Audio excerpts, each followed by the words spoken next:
Somewhere online right now, someone is looking at a 19th century train station and asking, how did people 150 years ago build something this beautiful with horses and hand tools?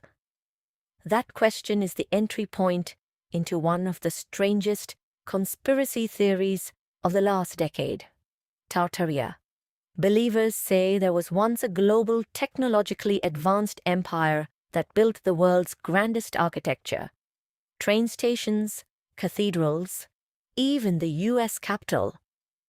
Before it was wiped out by a catastrophic mud flood and erased from history by the powers that replaced it. It sounds like science fiction.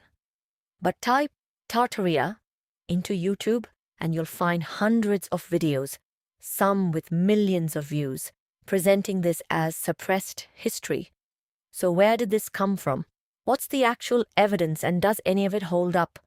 Let's break it down. Here's the twist. The name isn't made up.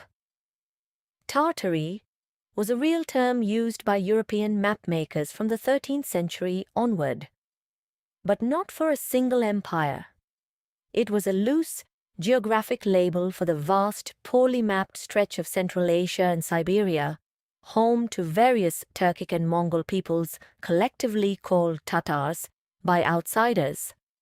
Think of it less like a country's name and more like how old maps once wrote terra incognita over unexplored regions. You'll find Tartary on maps for the same reason you'll find here be dragons. It marked what European cartographers didn't fully understand, not a unified civilization with shared technology. Historians have documented Tartary's various khanates and peoples extensively. The theory takes this real but vague label and builds an entirely fictional empire on top of it. According to the theory's proponents, Tartaria wasn't just a region, it was a single advanced civilization spanning the entire globe, responsible for iconic landmarks from the Great Wall of China to the Taj Mahal to the US Capitol building. The claim is that this empire had technology far beyond what history books credit the 1800s with, including free wireless energy. And then, sometime around 1800, it was simply gone. No unified group of historians, archaeologists, or geologists has ever found evidence of this. No infrastructure, no written records, no distinct Tartarian architectural style with a verifiable point of origin. What we do have is centuries of well-documented independently built architecture from different empires, cultures, and eras, each with their own construction records, architects, and timelines. This is the theory's centerpiece, a catastrophic, worldwide mud flood that supposedly buried Tartaria's cities and reset civilization sometime in the 1800s or even as recently as 100 years ago. The key piece of evidence believers point to is old buildings with windows that appear to open into the ground, first-floor windows that now look like basement windows. To them, that's proof of buried streets. Architectural historians have a much simpler explanation. Cities repeatedly raised their street levels over centuries for drainage, sewage, and paving improvements, a well-documented practice in places like Chicago and Seattle. One architectural historian's blunter theory, with horses as the primary transport for most of the 1800s, mud and manure built up on unpaved roads did far more to change ground levels than any flood ever did.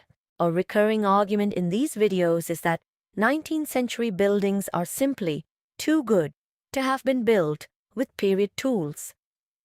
The craftsmanship, symmetry, and scale supposedly prove access to lost technology.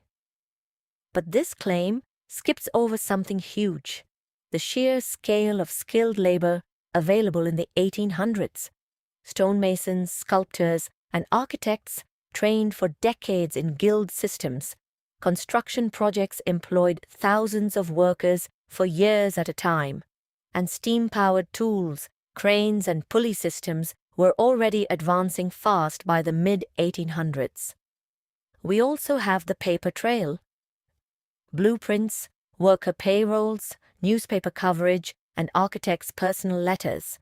For the vast majority of buildings, the theory claims are unexplainable. The craftsmanship is real. The mystery isn't. Some Tartaria videos point to the massive, ornate pavilions built for 19th century World's Fairs, like Chicago's 1893 exposition, arguing these were actually remnants of Tartarian architecture, temporarily borrowed to legitimize stolen technology.